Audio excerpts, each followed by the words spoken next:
What's going on, everybody? This is Friday. That means it's time for the game plan. Chiefs versus Chargers. Let's get into it here on RGR.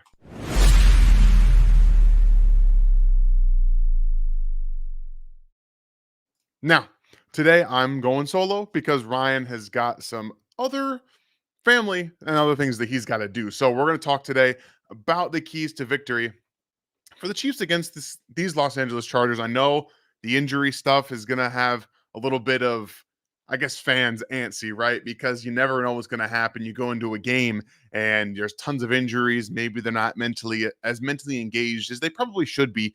I hope the Chiefs have learned their lesson. You can never take any team in this league lightly, specifically a team led by Jim Harbaugh and a team that you guys know very, very well. So let's talk a little bit about some of the things that they're going to have to do in this game, specifically on some of their own injury news. Mike Dana was ruled out of this football game with a calf injury. So that means Felix Anudike-Uzomah is going to have to step up in this game specifically, not just in the pass rush standpoint, but from a run perspective. And what we're looking at right here, you can see on the very edge of the left-hand side of the defense, when they turn it back to the end zone angle right here, you'll see he's got going against the tight end. Yes, that happens all the time. But even as a tight end, you're going to have to be able to stop all of these plays, right? You have to be able to hold up at the point of attack. So you've got Felix, again, against that tight end. He's going to get the run stop here. He does a nice job extending, using that left arm to extend and then go and make the tackle there for no gain on the play. So this is going to be a very important game for him. This is really the year that he's going to be asked to do more and be productive when he's on the field. I think that the Falcons game was probably his best game overall. So as a unit, this is going to be, maybe they're down Rashawn Slater and Joe Alt. Alt is questionable for this football game. And last week, he allowed 6 pressures on 76 pass blocking snaps. Sorry, that's for the whole season. He's allowed 6 pressures on 76 pass blocking snaps. If he plays in this game, they have to get pressure with their front 4, with their defensive ends. That means they got to step up with Felix Anudike-Uzomah to be able to do that. Plus, we have a brand new sponsor here on the RGR football channel, and I'm pretty excited about this. I hope you guys listen into this. But before we get any farther, let me say thank you to NFL All Day for sponsoring this video. And I'm going to show you what I mean on NFL All Day right here. It's this really cool way to collect and own official NFL highlights. You get to collect some of the biggest plays in football. And now they've even added top rookies from this year's draft. Buy packs with moments. It's like a big touchdown or a game-changing play. Anything that's unique, and each one is unique, they're all tied together in blockchain. So it's like owning a piece of NFL history that's totally yours. Plus, with the new rookie class just added, you could pull a moment from one of the league's rising stars right from the start before anybody else gets a chance. What's awesome is that you either hold on to them or you trade them away, sell them to other collectors. Some of the rare moments, especially those for breakout rookies, guys like Mahomes, the really elite of the elite, can go up in value. So it's not just about collecting. It's also a fun way to invest in the future of the game. And there are always new challenges and events where you can earn more. It really feels like being part of the NFL community. Seriously, now's a perfect time to jump in. Grab a pack and see what you pull. You might land a moment from one of the new rookies or even an iconic play from a superstar like Kelsey. There's a fun way to be part of the game and build your collection, and it's all at NFL All Day. Check it out. I'm very excited about this because I've got a couple of these sitting around as well. I think I've got a Jamar Chase one in my bank of collections, but you never know. Maybe one of these young players is going to make a game-changing play against the Chargers and find one of those packs as well. So talking about Felix Anudike-Uzomah really quickly again, just how the Chargers are going to run the football. You know, J.K. Dobbins has totaled 207 yards and a touchdown across 15 carries when faced with 7 defenders in the box through weeks 1 and 2. And they came down to earth last week. We knew it wasn't going to be a real thing for every single week with them running the football, dealing with those injuries. And then against the Steelers, they just totaled 27 yards on 9 carries when they faced 7 or more defenders in the box. So when we're looking at the Chiefs in their run defense, it's been so much better this year, game planning. So that's really the second point here. If Justin Herbert is limited in this football game, which we know he's going to. But even if he doesn't play, they're going to run the football. And this is part of what we've seen for the Chiefs' game plan. Look at how they're getting after it in the run game. They're being physical. Chamari Connor's down here being physical with whoever's coming up, tight end, wide receiver. It doesn't matter. We know Nick Bolton's getting after it with his physicality. Hopefully his back doesn't limit him in this possibility. But look at everyone flying to the football. You even have Felix on the backside going after it and trying to get after it right there. So they have to be able to continue to do this in this football game because they're going to still try to run the football with J.K. Dobbins and Gus Edwards, a little bit of combination there, to go back and then be able to throw the football down the field. They've been able to get a little bit of looseness from Quentin Johnston, things that we haven't really seen. I love Ladd McConkey, what they want to do, regardless of whether it's Justin Herbert or Taylor Heineke, because don't forget Taylor Heineke is a wily veteran. Like, he's been that guy over his career. He comes in, he gives you a game, and he makes it close. You don't want to take him for granted, but right now, play action pass is how they're going to have to do that. The big thing for Quentin Johnston specifically, he's big, he's good after the catch, but he's not going to be a guy who creates a ton of separation for himself. So they've been able to create coverage busts multiple times now. I think he's scored 3 touchdowns this year already. 2 of them have been on coverage busts. And then one was I believe it was a 50-50 ball that he came down with, which usually you don't see a ton from Quentin Johnston. So all of that just to say, they have to be sound against the run early because we know Jim Harbaugh wants to run the football. That's like his thing. And without a fully functioned Justin Herbert or Taylor Heineke, they're going to have to be able to do that to open up the play action pass, which is, again, how they want to go and attack. So we're going to, this live video, I'm going to do a little bit longer than the normal game plans that Ryan and I pre-record. So I will answer some questions. Mike Easter, I don't know what will Cam play. Cam Thomas possibly be activated for this football game? I think that's what you're talking about. So I would imagine so, considering Mike Dana is not going to be active. This probably is an opportunity to make sure he's activated to give him a chance to go. What's going on, Gary? Nice to see you. Appreciate you being here. Same with you, Daniel. Sports Highlights. Yo, what's going on?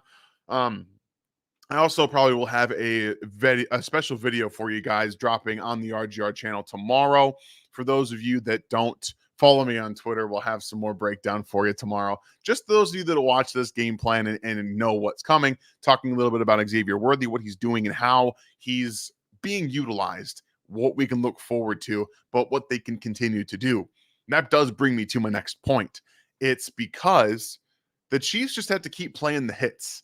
And right now, they're getting guys open. They haven't been executing, but they've been able to create a lot of separation in multiple different facets. So when we look at plays like this specifically, we're going to pause it right here in this moment. You can see just by looking that there's a couple of players open, right? They have the safety deep covering Xavier Worthy, and they have Justin Watson going to the left of the field, and this is the one that goes to Travis Kelce on the right-hand side. Very good throw from Patrick Mahomes in the second half. But again, this is something that they've been able to do, is generate a lot of separation and space for players underneath the deep routes. And they're funneling those routes and throws to players underneath Xavier Worthy. So I'm a big fan of what they're doing with him right now, and I'm going to get more into that tomorrow on the Xavier Worthy side. But keep playing the hits. Right now, Rashee Rice is your leading receiver. He has the most yards in the NFL after the catch, which is, I believe it's 200 plus, something like that. Yeah, he's got the leading 200 yards after the catch through 3 games, and that's an impressive thing because that usually was Travis Kelce. So right now, the middle of the field, funny enough, for the Chargers is one of the best in the NFL. The Chargers' pass defense has been really good against those shorter throws, forcing tight windows on 20% of underneath targets, which is first in the NFL, and allowing just 4.9 yards per attempt on those targets. We know that the Chargers are going to be coming after those short passes. So what do? You throw the ball deep. You keep playing the hits. You get the ball into Rashee Rice, into Travis Kelce's hands early, and then you pump fake them and you hit them deep for a big throw. That's exactly how I think this game is going to go if the Chiefs want to be successful. So we talk about FAU having to step up, right? That's the first thing right here is you have to be able to get some pressure in situations like this because the Chiefs defensive ends have not been very good at generating pressure this year. It's been Chris Jones and then blitzes. So you need to be able to find a way to get FAU involved. George Karlaftis, you got to step up. If Felix comes in and he outperforms you basically in a pressure percentage against two what should be backup tackles, we have a little bit of a problem here on our hands. So you have that. We've got a couple of go back to stopping the run, which we've seen the Chiefs be able to do much better this year. You have much more physical play. I think Chris Jones is really engaged in run blocking or run stopping too, which is awesome to see after he got paid. You want to see him be able to do that. And I love what he's been able to add to this defense from a run stopping perspective. Mike Pennell, Tershawn Wharton. I think, we know that George Karlaftis and Mike Dana are both very good at that. So we've seen a lot better run stuffing in this season than we've seen in the past for the Kansas City Chiefs. So I know that we're going to have a little bit of looking at Kareem Hunt. I don't know how many carries he's going to get, Anthony. I think we'll probably see anywhere from 3 to 5 for him just to get his feet wet.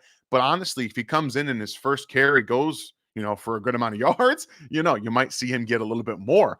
I do have a really cool stat about Carson Steele.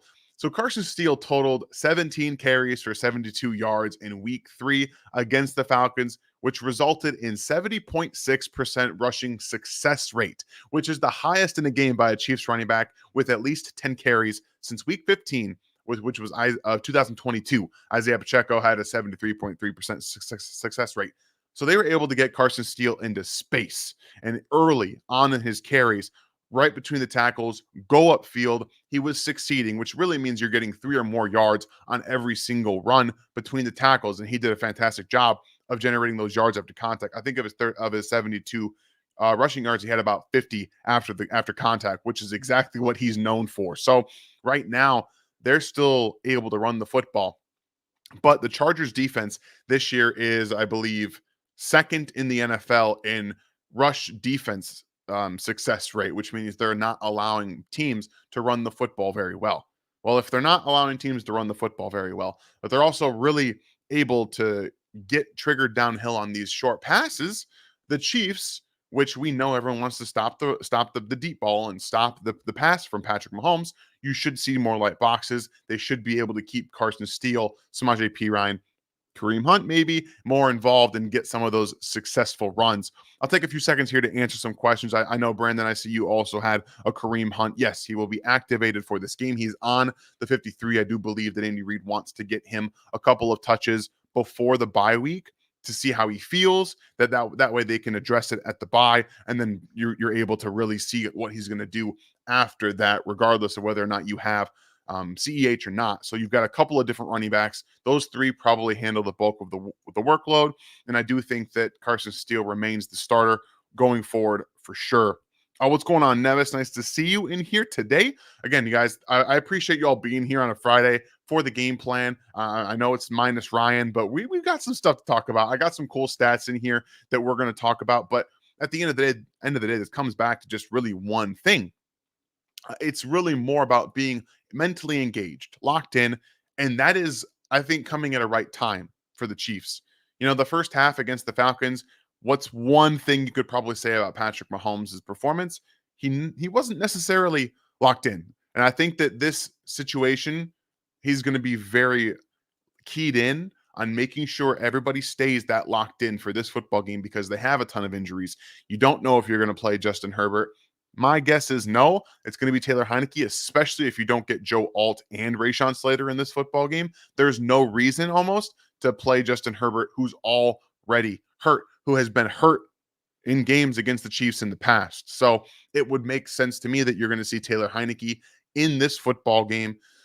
So at the end of the day, you got to stay locked in. And I think that Patrick, with his early season struggles and some of the, I would say, inconsistent performance we've seen from him over the course of the first 3 games, he is going to be more harping on that mentally engaged and locked in performance that we've seen. So Joey Bosa will not be available for this game as well, which means you're probably going to see Tuipulotu, the pass rusher for the Los Angeles Chargers, and Khalil Mack are going to be the two going against your left tackle and right tackle, Monty Morris, Juwan Taylor. So this is really comes down to being able to protect Patrick. If you can give him enough time to throw the football, either it's deep or it's underneath, they'll be fine because they believe they're going to stay mentally engaged. So if you guys want to, please ask a few questions here and there. We're going to wrap up here in the 20 to 25-minute area. But at the end of the day, like I keep harping on it because it's the most important thing for games like this, staying mentally engaged and really just fundamental football. And I think that's a really big thing. What's going on, Red? Good to see you as well. Anthony, agree. Pinnell was very underrated signing. It's crazy that he's playing. I would argue he might be playing his best football of his career over the last playoffs from last year into this year. And what we're seeing from him rejuvenated. I do think we could get a little bit of that with Kareem Hunt, who's back in Kansas City after everything that happened. I think this could rejuvenate him as well to get playing a little bit better. I'm not saying he's going to be what we saw in Kansas City. I think you might be able to see 2022 Kareem Hunt, but also somebody that can help you in the red zone. So let's talk a little bit about the offensive key for this football game outside of staying mentally engaged with the fundamentals.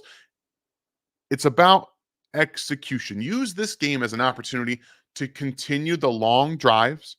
And when you get in the red zone, find a way to run the football effectively and get it in the end zone. Score touchdowns. Don't settle for field goals. Do not give a team with a ton of injuries more confidence that they can stay in this football game. You cannot do that. You can't give them any reason to believe. Go down, get these long drives, exhaust the defense, and score. That's really the key for this football game outside of staying mentally in it, because I do believe that they can do a lot in against this team. They've been highly successful. They've won 5 straight games against them. So all in all, this should not be that big of a problem for them. But at the end of the day, you never really know. You can never know with games like this. It is one of the later window games. So anything can happen in LA.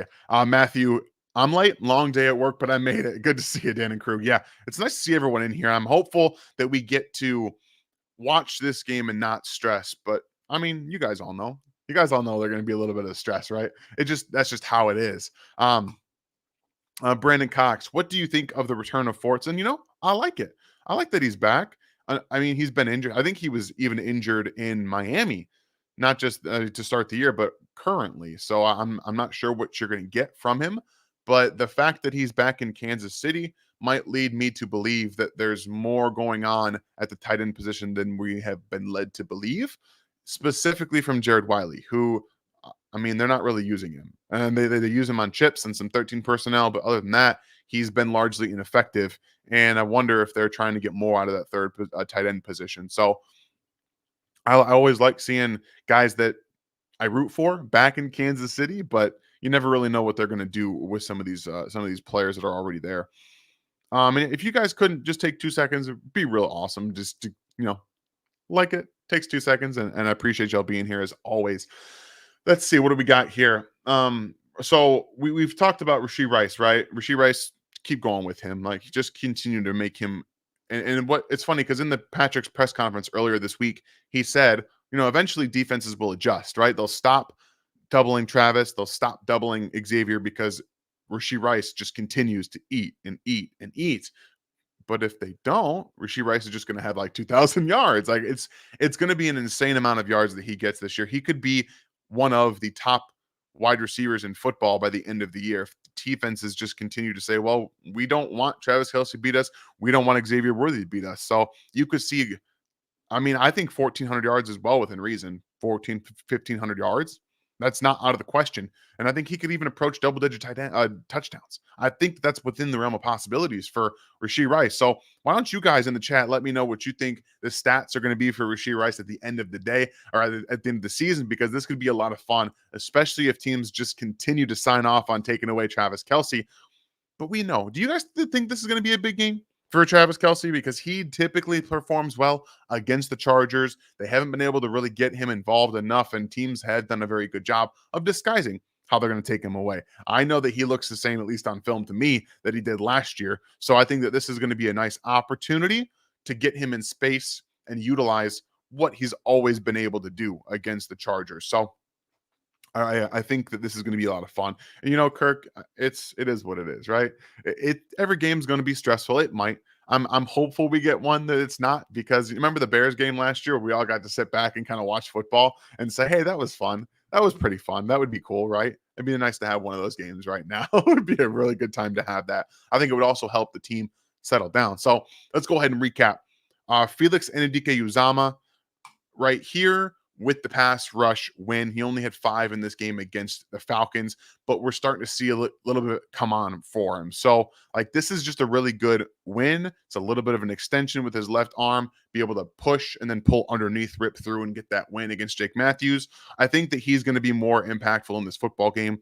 Really, it's an extension of the defensive ends. They have to step up. If you're going to be down 2 starting tackles, possibly a quarterback, you need to be able to win this matchup. If you can't, there's real problems and that need to be discussed and divvied up between not just the coaching staff, but the players. Something's not going right and something needs to be addressed. If you don't have Charles Omenihu for the foreseeable future still, you're not getting that pass rush. So this is an opportunity for a get-right game for the defensive ends to get after the quarterback. Stopping the run. J.K. Dobbins, healthy, has been much more what we expected from him coming out of Ohio State. So you got to be able to stop him. Jim Harbaugh wants to run the football. They want to do that. They want to hit the play action pass. So all of that being said, those 2 players are going to have, I think, those 2 things on the defensive side are key for stopping this Chargers team in this mode. And then on the offensive side, we got to stay mentally engaged. Play the hits. Play the hell out of the hits. Go back to the well. Run the same damn play over and over again if you have to. I don't care. If Rashee Rice is open over the middle of the field all day, keep hitting him. And then if Travis is open, if you see Xavier really down, just keep playing the hits. Whatever works, keep doing it until they stop you. And then Patrick Mahomes, in these long drives that you're going to have, this is the moment. Start to pay off in the red zone.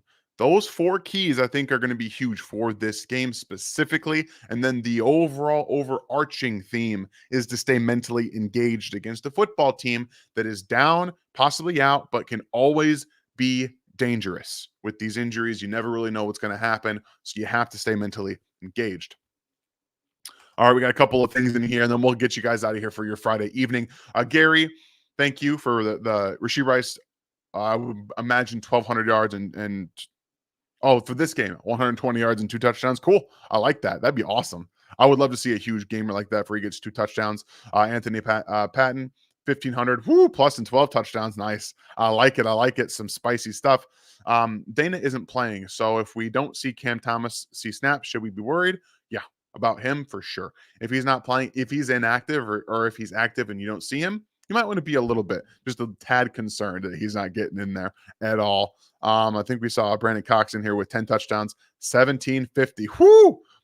I'm assuming that's if, defenses continue to take away everybody else and then not let him, other than keep him away. So, and then obviously you guys in the comments after the video's over, give me your score predictions. I want to know what you think it's going to be. I know that a lot of you are out there thinking this is going to be a very close football game. I'm thinking a little bit differently. I still think the Chiefs are going to score 31 points in this football game. I do believe they're going to. And this will be more of a late addition for the Chargers. I think they're going to win 31-21, but it'll be closer than it looks at the end. And you never really know. Again, I think that they're going to be able to do whatever they want to in this football game. For the most part, just pay off those end zone drives with touchdowns. Long drives, touchdowns. It should be just fine. Bruce, I saw this real comment real quickly. Love the film work you do on the channel. It gives us rookies a better way to look at the games. Thank you. I'm glad that I can provide that for you guys. I'm always learning too. So what I learn, I want to share with you guys as well. And I'm going to have another video for you all tomorrow. We're taking a deep dive into Xavier Worthy and what he's doing and how he's being impactful on the games, even if he's not getting the stats and the yards that you guys think he should be. So just pay attention to that. I think that will help put everyone at ease a little bit as to what's going on. But again, thank you all for being here this evening. And I thank you all from Ryan as well, who is dealing with his own stuff. He's exhausted. So I told him not to worry about it. I'll be here tonight. I appreciate you guys being here on a Friday, like I said before. Can't wait to see you guys post game. I'm hopeful that we get another Chiefs victory and they go 4-0. But again, leave your score predictions in the comments, and we'll see you guys next time. Have a great night, guys.